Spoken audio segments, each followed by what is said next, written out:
Welcome to Avenue M. My name is Joey Taylor. And I'm Haroon Mogul. We are two men on a journey of faith and meaning. In each episode, we sit down with a remarkable guest to unpack the moments that shape us, the struggles that build us, and the questions that intrigue us. For this episode, we're joined by Dan Flores, the environmental historian and author whose work completely changed the way I think about coyotes, America, extinction, and even humanity itself. In books like Coyote America and American Serengeti, Flores tells the story of America through its animals, landscapes, migrations, and vanished worlds, asking what we lost, what survived, and what the coyote might understand about adaptation that humans don't. This conversation moves from Native American coyote myths to evolution, ecology, capitalism, extinction, meaning, and Wile E. Coyote somehow becoming a philosopher of modern America. Also, Haroon finally gets validation for growing up afraid of coyotes in Connecticut. So, probably about 3 or 4 years ago, I was sitting around a fire with two of my friends, and I was talking about two things that I'm really interested in. One of them is wolves, and the other one is coy wolves, this kind of hybrid species between coyotes and wolves. And my friend Jesse said, "Have you read this book by Dan Flores, Coyote America?" I'm like, "I haven't." And I picked up the book, and I haven't put down your stuff since. Really, really loved your writing. I love the podcast you're doing with Meat Eater, the American West, and it's been really fun. This isn't at all the area that Haroon or I are educated in or have a lot of experience in, but it's been really fun to engage with your work. So I wanted to start the conversation with the way I was exposed to your work, which is the Coyote book. And I have two things I want to talk about. The first one is this claim that you make about how coyote myths are the oldest story in our continent. And the second thing is I want to talk about how coyotes have proven so resilient in the face of attempts to extinguish them for so long. So you make this claim that coyote myths are the oldest stories in our continent, and that this old man coyote figure is an avatar for humanity itself. Could you introduce us to kind of the expansive and ancient literature that makes up the coyote myths? And how do you make the argument that the coyote itself is an avatar for man? Well, thanks to both you guys for having me on. For one thing, it's fun to be with you, and thanks for reading the stuff and listening to the podcast. The Coyote book does make the argument that you just mentioned, that coyote is basically the native version of coyote with a capital C, is our oldest literary figure in North America, and the protagonist of thousands of stories that have come down to us primarily through oral tradition. I mean, the oldest stories that we have in the world, those of us from the Western European tradition are used to stories, things that have been written down. But for indigenous cultures, stories that go back into the depths of time usually come down through oral tradition, and they're told again and again over many generations around campfires, usually in the wintertime.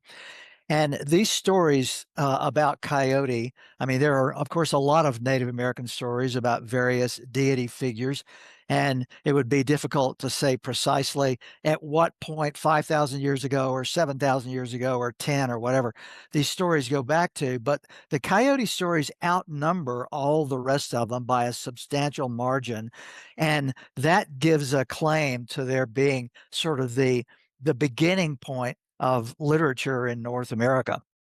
And I think, at least I so argue in Coyote America, that these stories probably are perhaps 10,000 years old. They go back to the time when the Pleistocene extinctions had eliminated many of the big animals in North America, and coyotes were among the handful that were left. And what my argument is that Native people seeing that realized that this creature had something really special going for it. And so I think that's the reason they use it as the primary literary figure in these accounts.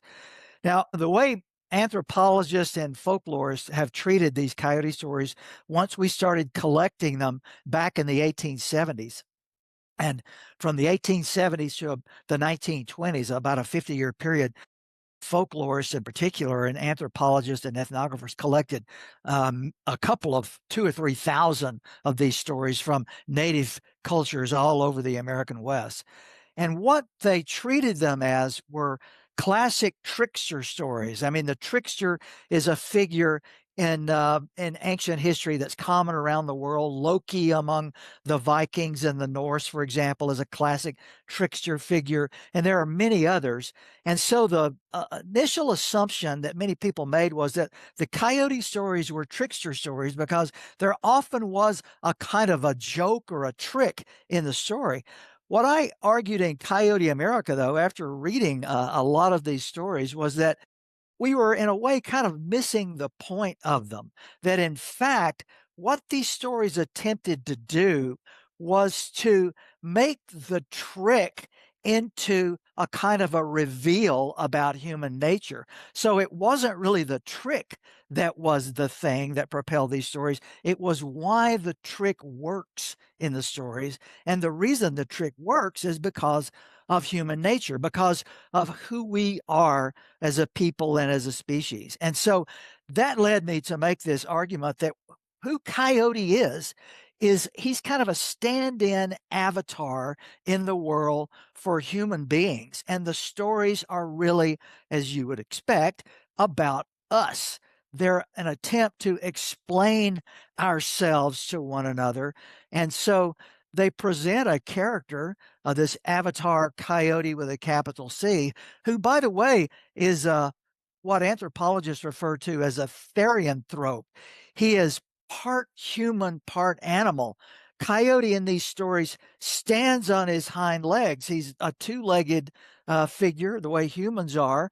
He has a coyote face, a sharp nose and ears, and he has a tail, but he has the hands of human beings.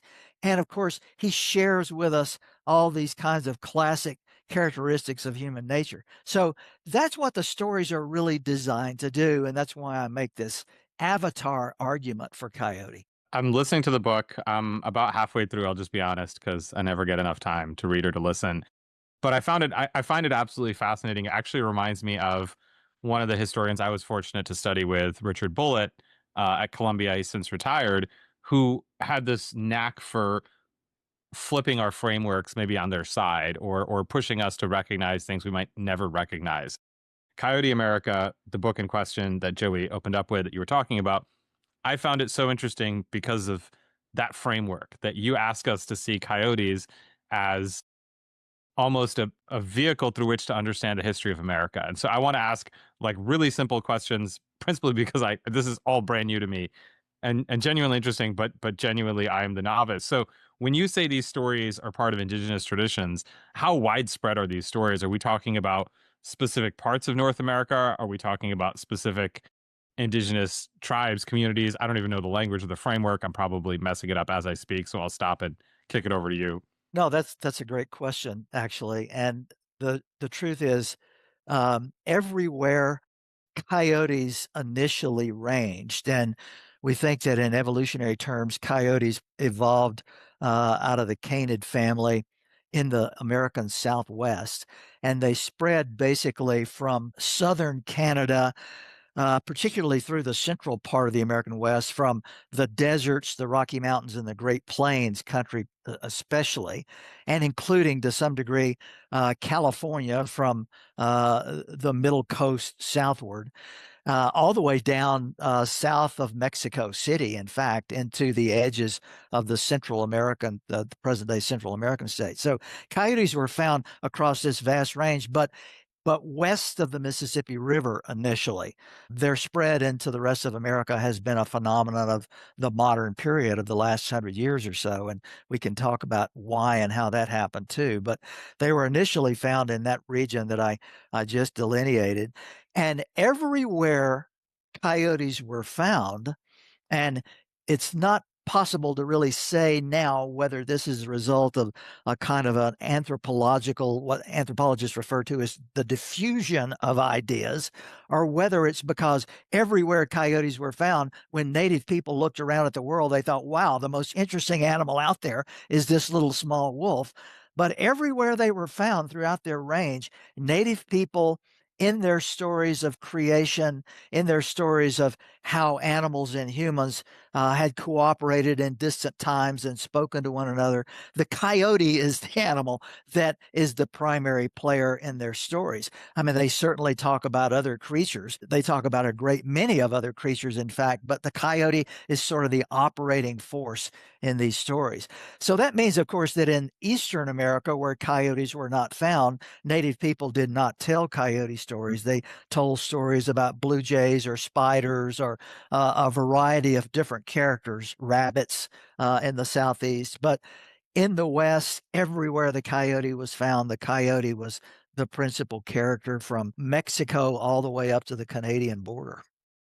And it seems like one of the things you're saying in the book is that implicit within the identification of coyote as an avatar for man is this feature of resilience, and how the ways in which that both humanity and the coyote have found ways to survive in the face of very difficult, even extinction level events. So could we fast forward a little bit? And when I talk about your book, this is the first thing I say about it. Have you heard of this thing called fission fusion?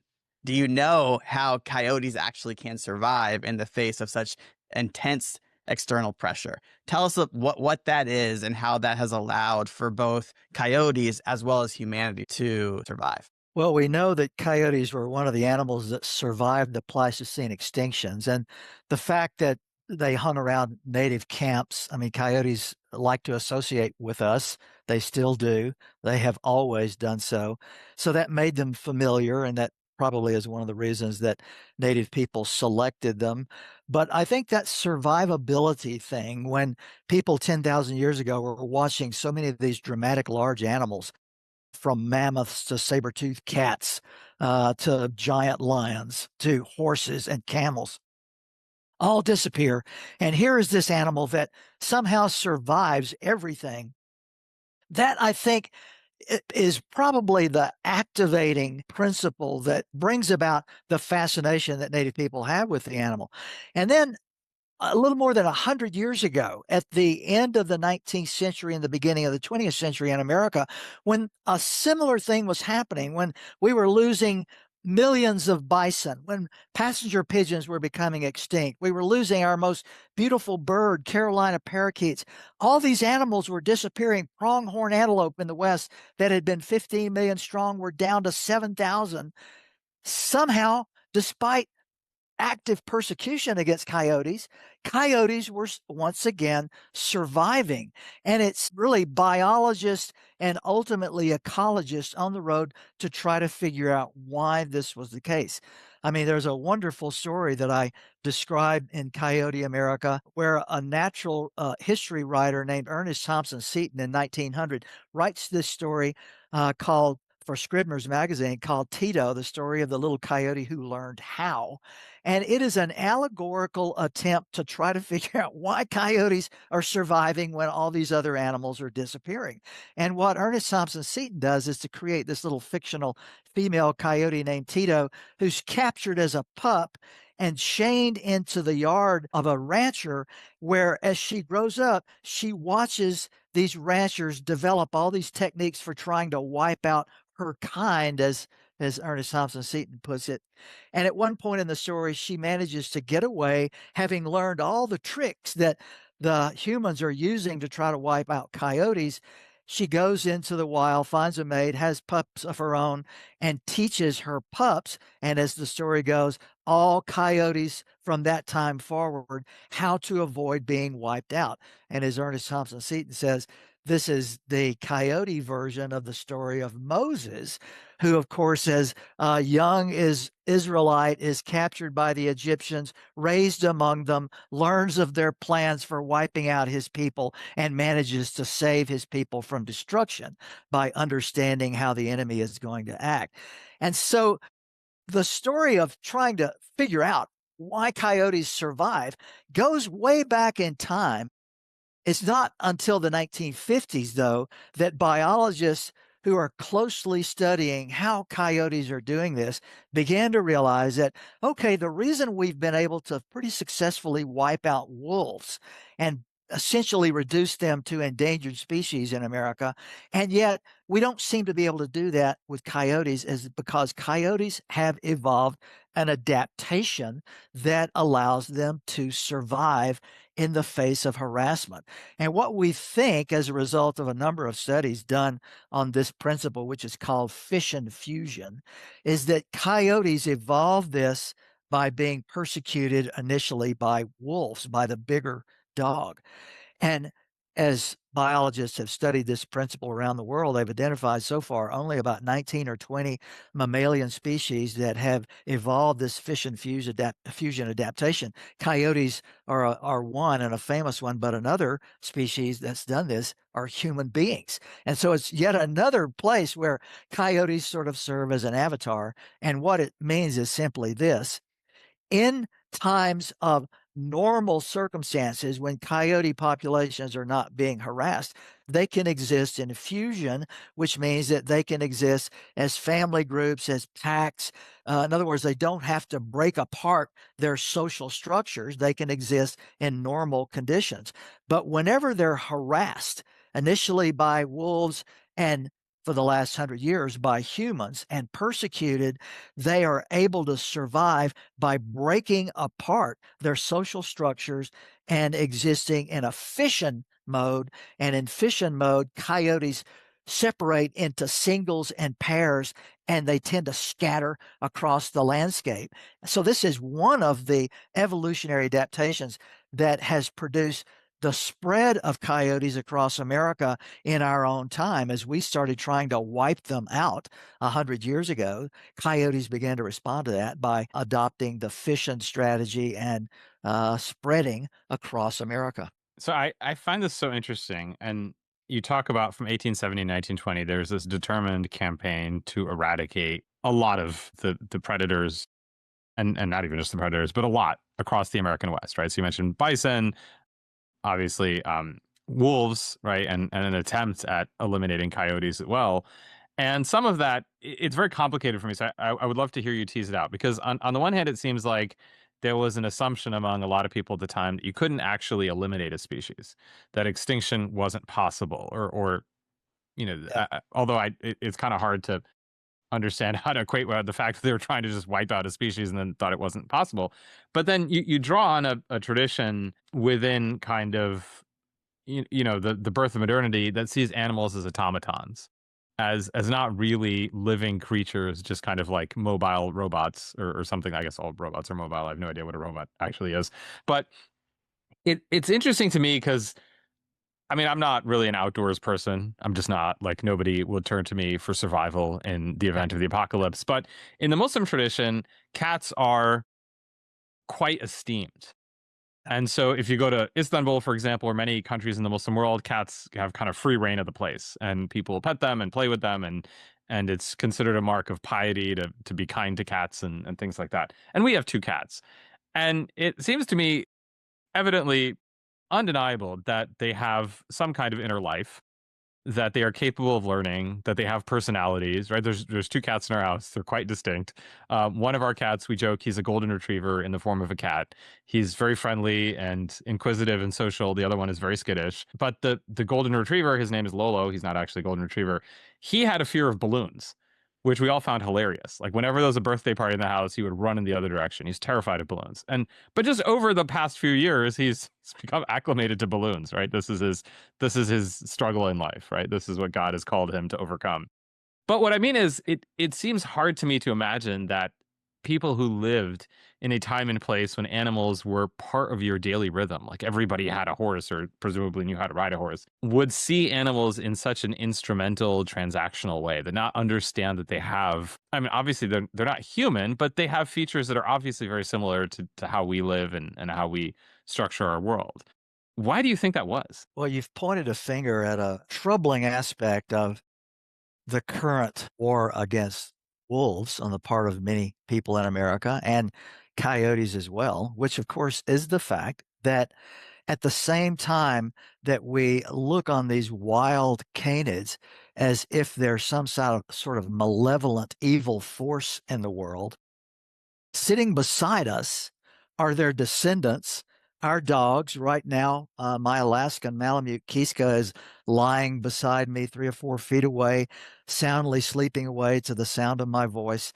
And of course, he looks very much like a wolf, but because he's a dog, everyone who meets him thinks of him as this wonderful creature, while at the same time harboring a deep mistrust for the wild versions of Kiska that are still out in the world. And I think I will preface what I'm about to say next by saying that I don't know a great deal about Islam or the Muslim faith. Most of what I've argued in the books I've written has to do with the Judeo-Christian tradition. But I would guess that that principle probably plays out in the Muslim world's affection for cats. It may be that the domestic cat is viewed in a different way than the wild predatory cats that are out in the world. And in the Judeo-Christian tradition, which of course supplies the population of people from Europe that ends up largely colonizing the Americas, particularly North America 500 years ago.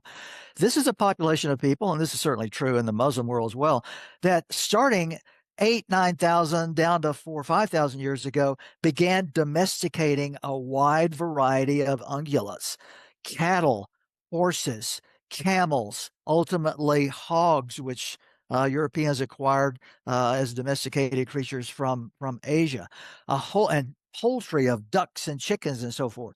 And when that kind of domestication took place, the previous old ideas about how wild wolves and canids were these animals that we revered and respected because of their hunting prowess and their similarity to us, hence serving as the animals that we initially domesticated to be our companions.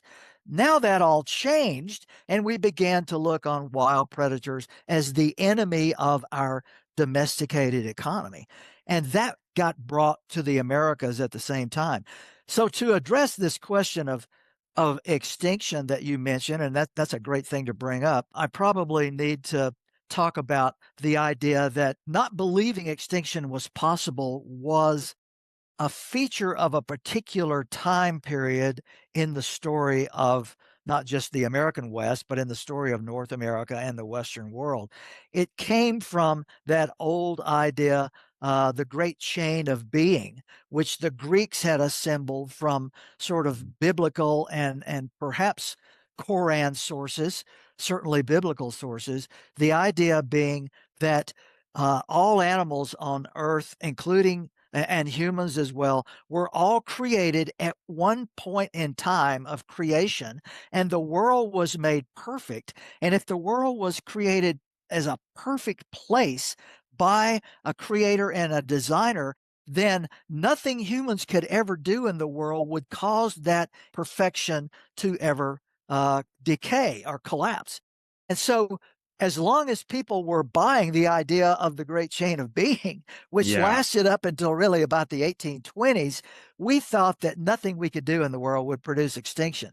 By the 1820s, though, there had been enough fossils of extinct creatures discovered in Europe and even in the Americas, like the fossils of mastodons, for example, discovered in several places in Eastern America, where we began to realize, wow, there have been animals on Earth that are no longer around. So clearly Yeah. something happened to them.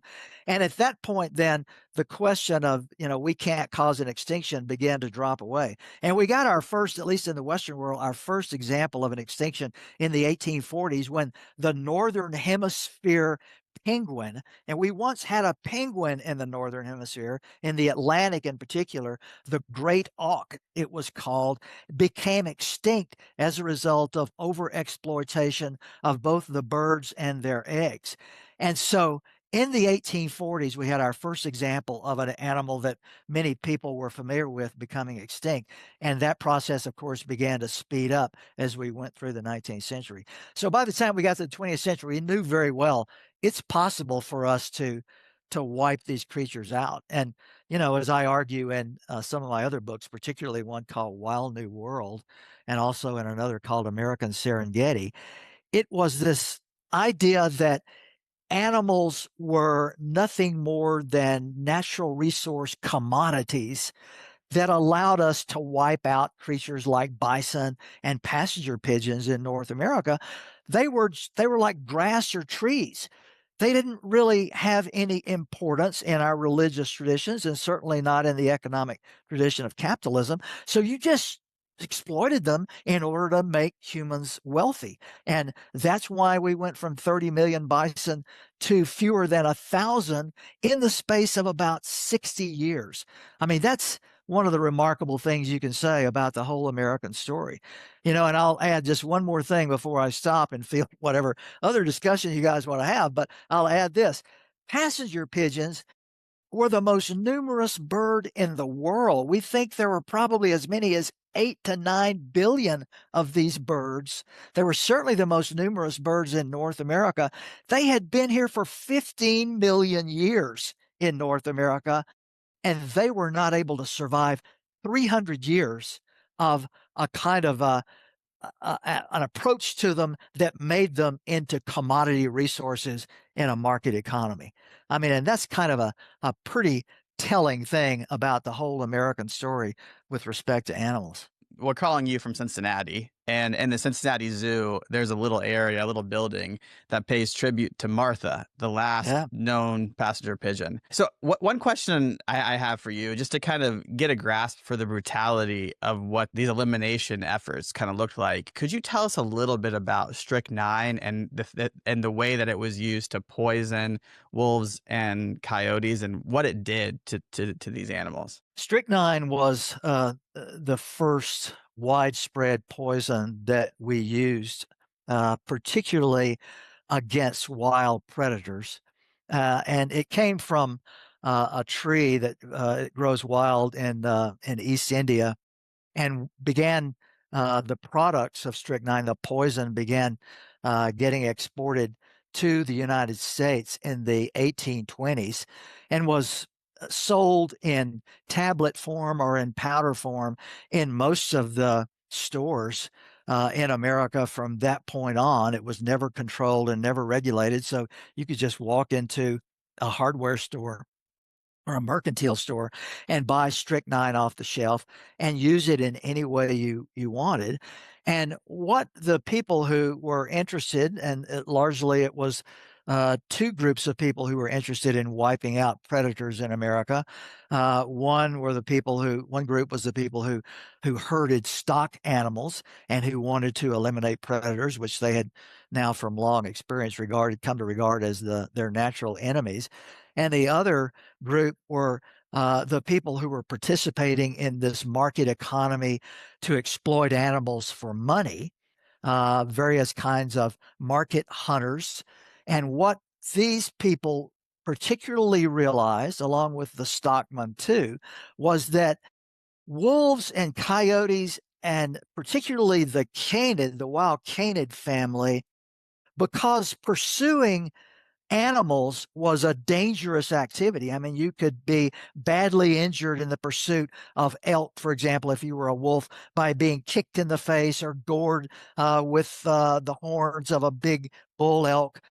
What wolves and coyotes had long since realized is that you did a sort of cost benefit analysis of which animals you went after. And so you went after old animals that couldn't put up much resistance, or very young animals, or animals that were diseased. So these predators were sort of culling the herds of wild ungulates by going after the individuals they thought would be the easiest to run down and would be easier to kill without danger to them. This also meant that one of the ways that you avoided the danger of the hunt was to scavenge creatures that were already dead. And so these market hunters and the representatives, the bounty hunters of the livestock industry, realized fairly soon that you could take strychnine powder or tablets and put those poisons in the carcass of a dead animal and expect that wolves and coyotes and eagles and hawks and owls and skunks and raccoons and ferrets and a whole variety of creatures were going to be drawn to these corpses to exploit the easy bounty from an animal that was already dead. And that ended up killing very quickly and very readily all manner of creatures. What the hunters were usually going after were wolves or coyotes, but the collateral damage was extraordinary. I mean, some of the accounts of these episodes from the 1870s on into the 1930s, when strychnine was the primary poison we were using to try to wipe out wild predators, are pretty shocking. I mean, these poisoners, for example, in the 1870s, there was one group in the Texas Panhandle trying to wipe out wolves on behalf of a ranch there, who said that they would go out in the afternoon, they would kill a horse, and they would split it open and put strychnine into the entrails and the part that was open to predators, and then go back to camp and sit around the campfire and play the violin and the fiddle and tell stories into the wee hours, and then get up the next morning, and as they approached the bait animal, within a half a mile of the animal, sort of like the victims had been slung out by some sort of centrifugal force that sprayed them in every direction, within a half mile of the bait animal, they would start finding dead creatures. They would find skunks and raccoons and eagles and hawks, and of course, what they were looking for, coyotes and wolves, whose pelts they then stripped off to sell in the market economy. And these guys in the Texas Panhandle, one of their stories was one morning they went out for a half mile in every direction around the bait animal. There were scores of dead creatures, and they ended up collecting the pelts of more than 50 wolves from one sort of bait station. So when the federal government in the 20th century began to take on the responsibility from the bounty approach that many territories and states had used of wiping out predators on behalf of the livestock industry, this government agency, it was called the Biological Survey, began hiring hunters who knew how to spread strychnine across the country. And that's how we wiped out almost all the wolves in America from the time of essentially about 1905 or so through about 1940. We basically reduced the wolf population in America to a tiny fraction of what it had been at the start of this poisoning episode. And we did so at one point by the 1920s. We had 3.5 million strychnine baits scattered out across the country. And of course, these baits were not just killing wolves and coyotes, they were killing everything in sight. And it was a poison that was particularly brutal in its effect. I mean, these hunters referred to the strychnine pose. And what they were referring to was, and they said you could see a dead animal from a quarter of a mile away, because strychnine killed them by sending them into these wrenching convulsions as they tried to vomit the poison out of their body. And they ended up being wrenched into what looked like kind of a question mark, with their body, their spine and back wrenched into a half circle, with their tail sticking straight out behind them as if they had been struck by lightning. And that sort of question mark signature became the signature of death by strychnine. Our sponsor is the Brueggemann Center for Dialogue at Xavier University here in Cincinnati, which is dedicated to deepening understanding across faiths and promoting systemic change. You can learn more about the Brueggemann Center and Xavier University in the show notes. Now, back to the conversation. As I was approaching the book, I had no idea what it was going to be about. And I have just 2 references to coyotes in my lived experience. And I'm a product of the late 20th century, so apologies for what constitutes a lived experience. One of them is Wile E. Coyote. And as you were actually talking about this method of poisoning, I was remembering that that kind of posture is sometimes seen in the way he's struck or knocked down or knocked out. And I don't know if there's any kind of maybe subconscious convergence or revelation there in terms of, how what that portrayal means. Sometimes we say more than we mean when we say things or even animate things. But the larger point I wanted to ask was, when I was 11, my father bought some property in northern Connecticut, and we ended up in a very isolated small farm town, which in many respects I think fundamentally shaped who I am as a person. So our closest neighbor was a quarter mile away. Of course, this is before social media. Our driveway was about a quarter mile long because there were some wetlands and we weren't allowed to build over them. And so I grew up, my brother at this point had already gone on to boarding school for high school and then college. So almost effectively an only child in a very large house, a very quiet corner of Connecticut, and not a particularly social kid to begin with. Spent a lot of time on my own, and some of that was spent with books, but a fair amount of that was spent outside. And I would just walk and wander the woods, and I enjoyed it, and I to this day I really like the quiet, the solitude, and saying this as someone who doesn't really know what he's looking at, but appreciates the fact of being in nature. And I remember we had a deck built in the back of our house, but this deck did not have stairs down to the ground level because the builder had told us, because of coyotes and everything else that's out there, probably not a good idea to have them able to come climb up into your house. And when I would tell people the story, they would kind of look at me a little askance, question mark eyebrow. Why are there coyotes in New England? So I have to say, I felt very validated reading the book about the spread of coyotes across the Mississippi, across the Northeast. And I remember reading about, I lived in New York City later, about the coyotes that had made it into Manhattan by way of train tunnels. But of course, you didn't write the book to validate me. So what I wanted to ask was, what drew you to the subject? Like what first led you to look at maybe a part of our story that a lot of us overlook or ignore altogether, and then dive so deep into it? Well, let me begin that by saying that when you get to the epilogue of Coyote America, you're gonna get to read about Wile E. Coyote, super genius, and Wiley's role in this story, because as you mentioned earlier in our discussion, what Coyote America really kind of does is it tells the story of the United States through our interaction with this particular animal. And so, in order to do that, you have to take the story to Wile E. Coyote and those cartoons that so many of us have watched on Saturday morning, and even the movies that have been done. And there's a new one coming out, by the way. There was a wonderful story in the New Yorker several years ago about how Coyote sort of becomes a modern figure and decides he's going to bring a product liability lawsuit against the Acme Corporation for selling him all these things that never worked in his effort to catch the Roadrunner, and that interfered with his life as a predator in America. And so Coyote functions, I think, as in the guise of Wile E, as a coyote figure who takes us into the modern era, with this stuff we buy from corporations often doesn't work, and what does one do? And so there's actually going to be a movie, Coyote v. Acme, in a few months, that will take that particular New Yorker story and bring it to life on the screen.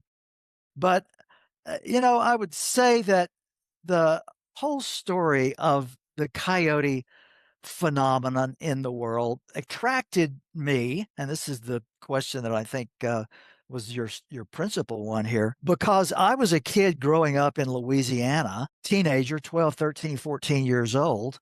And I tell a story or two about this as well later on in the book. When coyotes were first beginning to spread out of the West into the East. And I was a kid who did grow up in a small town with woods and things very close. And so I was very interested in nature from the time I was a little kid. Also read a lot of books and read about Lewis and Clark and all this. So I was fascinated with the West as a kid.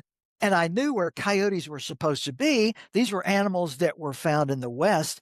And by the time I was about 13 years old, I started seeing animals that the people around me were referring to as wolves that I fairly soon realized, because I wrote a letter to Louisiana Parks and Wildlife and said, I think I've seen a wolf in Caddo Parish, and got a letter a couple of weeks later in response that said, well, you may have seen a red wolf. We think there might still be some in Caddo Parish, but more than likely what you saw was a coyote, because coyotes are now starting to appear in Louisiana. And at the age of 13 or 14, I thought this was a really remarkable thing. How was this possible for this animal out of the West to be moving into the bayous and swamps of Louisiana? And why was this happening? So I got really intrigued by coyotes as a young teenager. And I knew fairly early on in my life, within a few years, that what I really wanted to do was to be a writer. And I think I had the notion fairly early on that sometime when this story is more fully developed in my mind and I began to understand why this is happening, I'm going to write something about coyotes to try to figure out why coyotes are spreading the way they are and what this means for the rest of America. And it took quite a long time. I mean, I went through, I got my undergraduate degree was in English. And so I was interested in literature and in telling stories and character development and all that.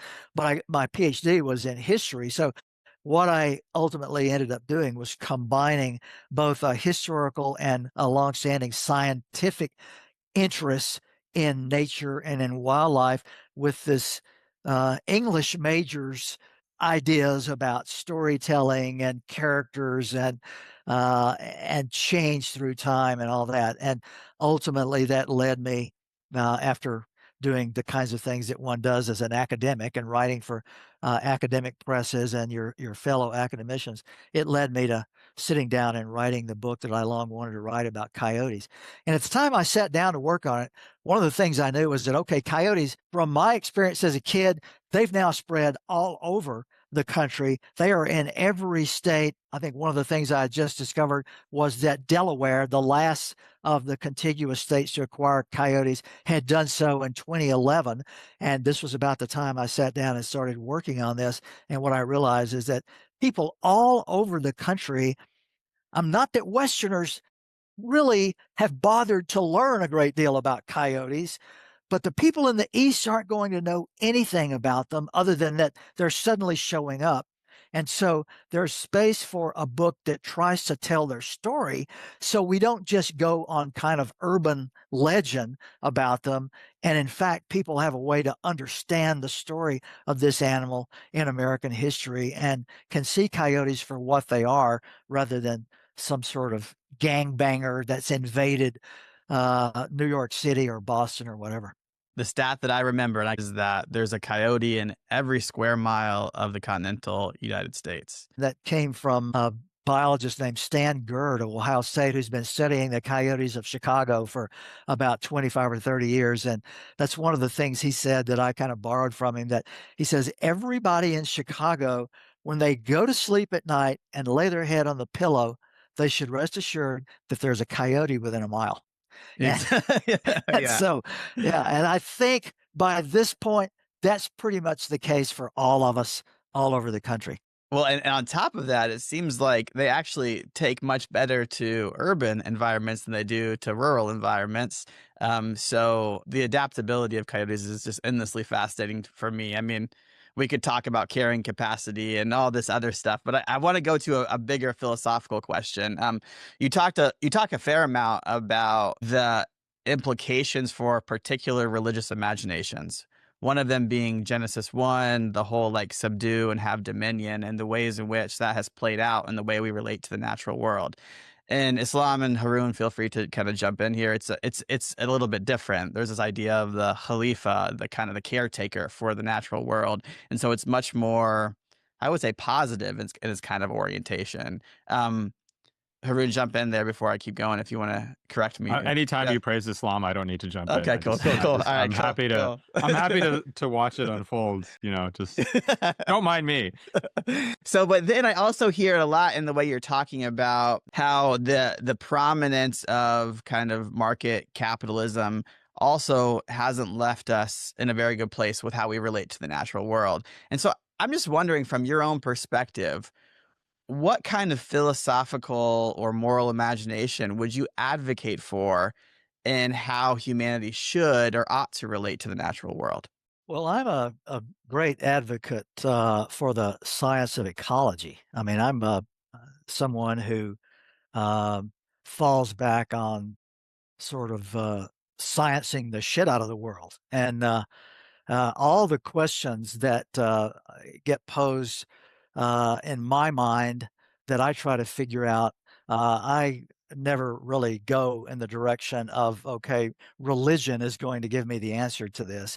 I tend to go in the direction of, okay, which science, which scientific field is the one that's going to give me the answer? I mean, that's the way I write my books, for instance. I rely on a wide variety of fields, and I try to go to the best work, the most well accepted arguments in paleontology, archaeology, anthropology, and ecology is the one that really functions well for me because evolution, in particular, to me, is the greatest story ever told.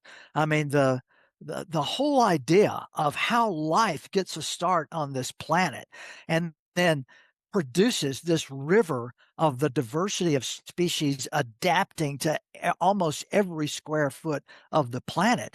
I mean, if you want something that completely gobsmacks you and allows your imagination to soar to the heights about how marvelous the planet Earth is, just study the story of evolution and its sister discipline, ecology, that explains how all that diverse life functions together in the world.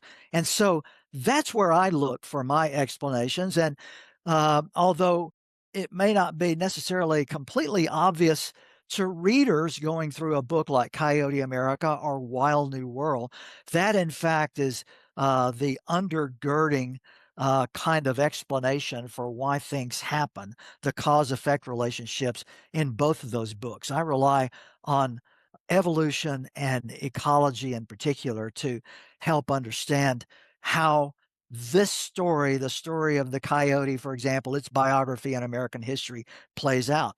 But what I'll point out about both of those fields is this: evolution only dates back to Charles Darwin's publication of On the Origin of Species in 1859. So evolution is only 165, 66-year old insight. I argue in Wild New World that I think actually humans in ancient times, and I think this is preserved on the part of native people in America, understood a lot more about evolution and about ecology than we Westerners did, sort of shaped by our particular religious discipline that said humans were the ones who were exceptional, made in the image of God, the only ones with souls, and everything else was just put on the planet for us to use. I think the old idea that is still preserved by native people, that in fact we are all in the same family of creatures and we're kin to everything else, is the precursor of what Charles Darwin realized when he wrote On the Origin of Species. And the other thing I would say is that while evolution is only 165 years old as an idea, the science of ecology is even younger than that. We didn't get an American Association for the Science of Ecology in the United States until 1915. So that science is only 110 years old.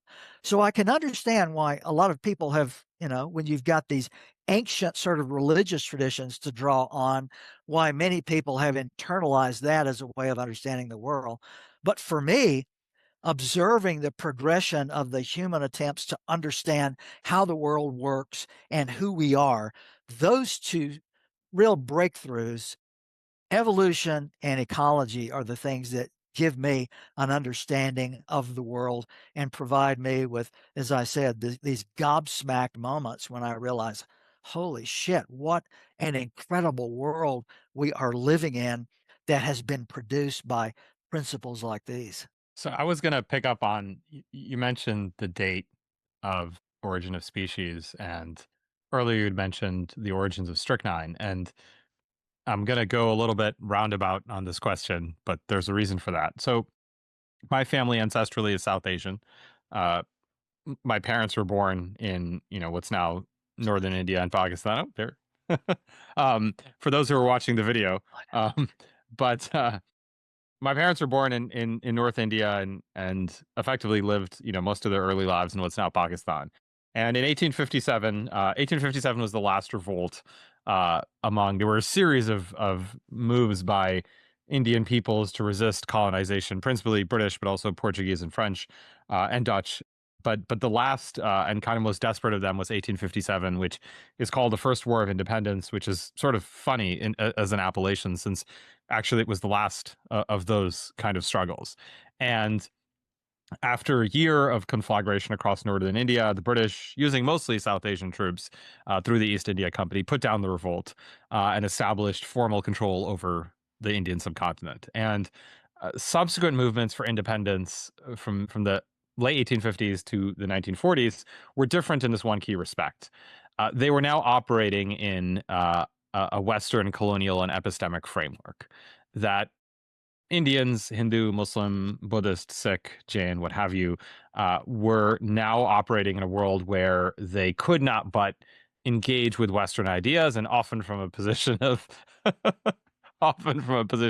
this. I feel like there's a resonance here, right? Like we're all appreciating this history of. We really have to be watching the video podcast to understand what's happening right now. Joey, I don't know what we're gonna do with people who are stuck on Apple Podcasts. I don't know. But that's their fault. But I was gonna say, and I think for Muslims, Joey brought up religion. Dan, you brought up religion and religious traditions. I think for most Muslims in the world, we are overwhelmingly people who are on the materially losing end of modernity. And so we are often struggling to know what comes from our tradition, what comes from other traditions, what the superstructure is that unites those, where we should give, where we shouldn't give, all these kind of conversations people struggle with and pursue, kind of double consciousness and triple consciousness and on and on and on. What does that have to do with you? My question is, one of the things I really loved about the book is that it's very American in the sense that it concerns itself with an American landscape and history, from indigenous traditions to our flora, our fauna, the animals that are around us, the histories that have shaped the landscapes we live in. And to me, that resonated even more so because I feel like we're in this really weird moment as Americans. And Joey, don't get upset, because Joey gets upset when I get too political, but I won't get too political. I'll get only like a medium level of political. I think a lot of us as Americans are struggling with developing a sense of America that gives us kind of a foundation to stand on. Everything feels fractured and fragmented. We often don't know where to turn. We often mistrust one another.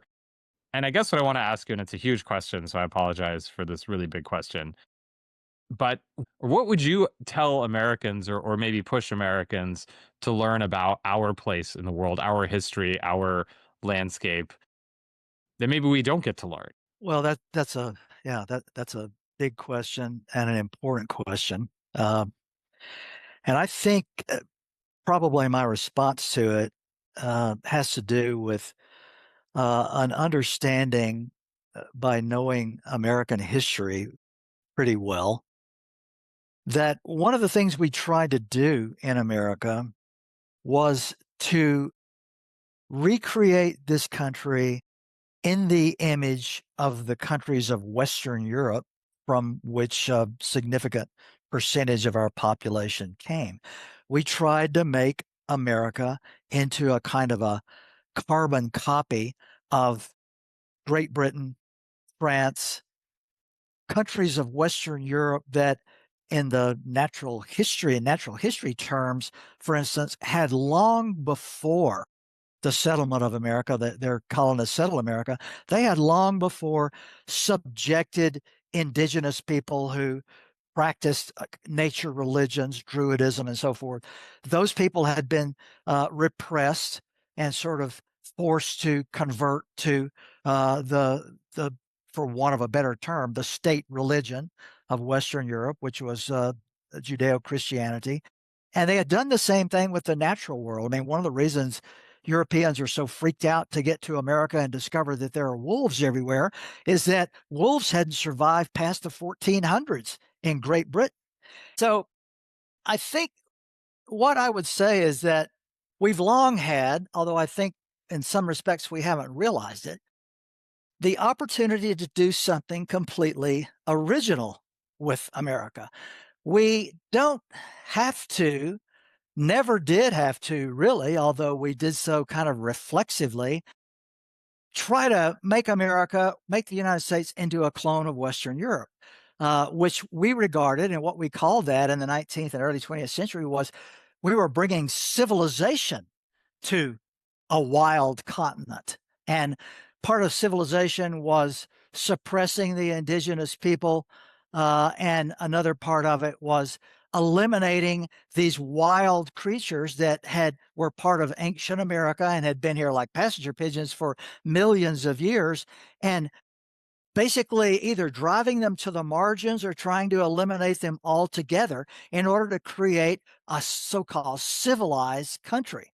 And I think all along we had the opportunity, which we have availed ourselves of to some extent, of making America into something completely unique and different. And my argument has long been, and I probably developed it best in a book called Wild New World, which was the successor book to Coyote America, that in fact, if we want to really create an America that's unique, one of the things we ought to be doing is celebrating the ecological and biological diversity of the continent. We ought to, for example, do something like, this is amazing to me to say this, do something like the former colonies of Great Britain, Kenya and Tanzania and South Africa have done, where they, instead of wiping out most of their dramatic animals, they created these gigantic, beautiful wildlife parks that have become the key for understanding and defining what a place like Kenya or Tanzania is today. In America, strangely enough, we never did anything like that. We had the perfect opportunity because we had an American Serengeti on the American Great Plains that was the equivalent of the Masai Mara or the Serengeti in Africa. And yet instead, we obliterated all those creatures and substituted farms and ranches and towns for those. And so I'm an advocate for the groups of people who are trying to restore something of this original America that still includes wolves and grizzly bears and bison. And I mean, I will say, this is sort of a way of providing full disclosure. I'm a member of the Conservation Advisory Board of Colossal Biosciences, the company that in the past year, as all of you know, de-extincted the dire wolf. And so I'm one of the people who is helping to advise this company and which animals to try to help survive and not become extinct, and which animals we actually might try to bring back that were lost by the actions of our ancestors.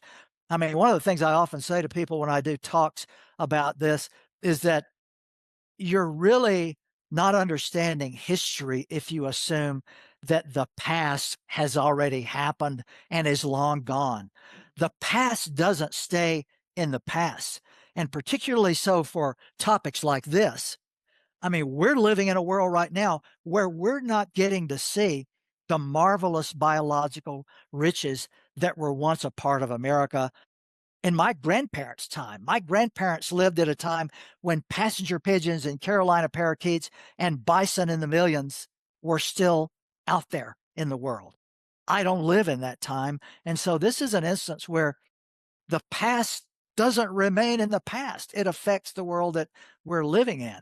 Mhm. So I'm kind of an advocate for that sort of future where we really try to create an America that's distinctive from everywhere else, and that really sort of relies on the magic of these ancestral creatures and all this biological diversity that was here only 100 or so years ago.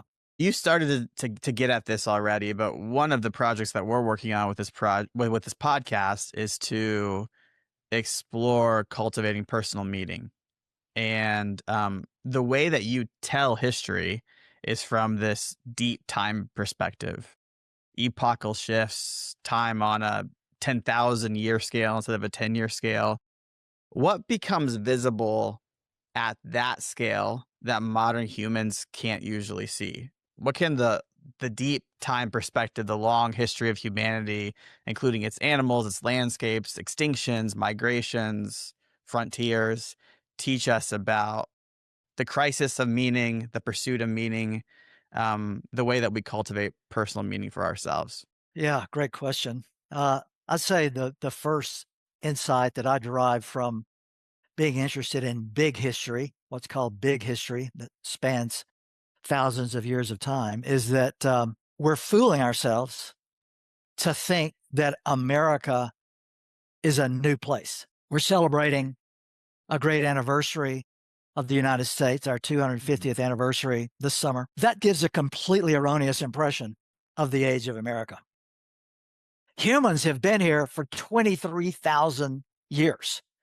250 years is but a tiny drop, a raindrop in a tremendous thunderstorm in terms of the kind of history and stories that we have available to us in America. And so I think one of the things that people ought to do, it's certainly something that I try to do as a result of being an advocate of big history, is to understand and grapple with these long spans of time. I mean, to be sure, we have stories perhaps in the past 250 years that are more meaningful to us because they're so immediately in the rearview mirror. But there are very meaningful stories about America that go back hundreds of years, thousands of years, long before Europeans arrived, all the way through the 10,000 years after the Pleistocene, when native people, for example, preserved almost all the biological diversity of North America.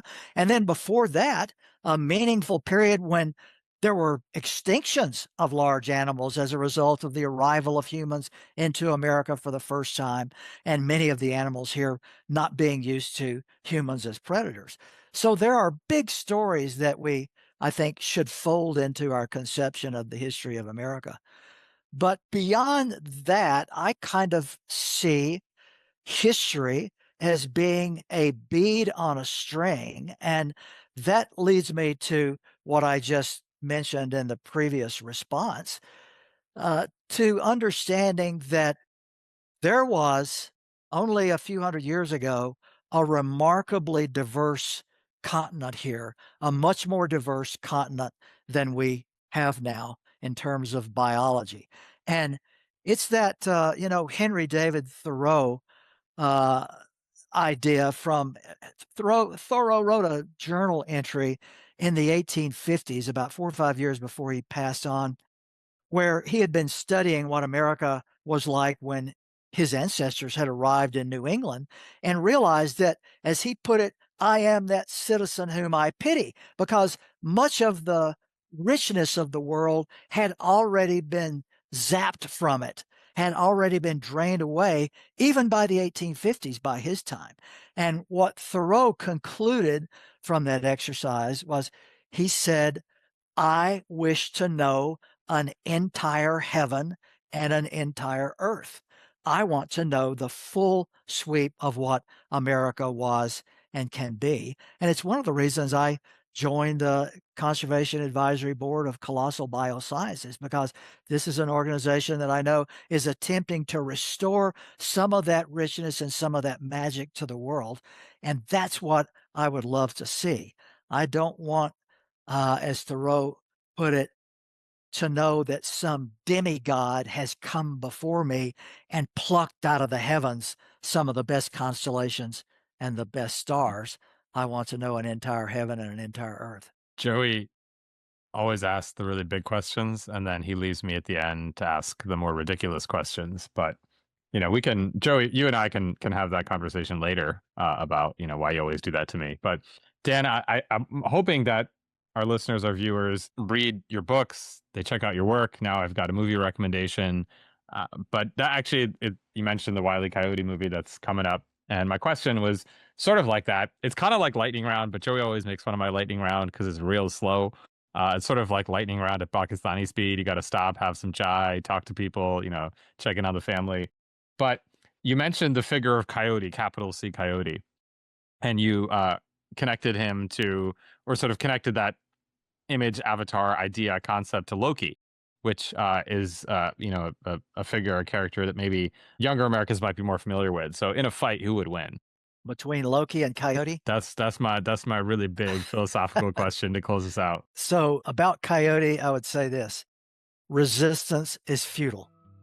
Coyote always wins. Thanks for listening, and thanks to Zach Swellbar for recording our theme music. If you enjoyed this episode, please don't forget to like and subscribe, and let us know what questions we should be asking and who else we should be talking to.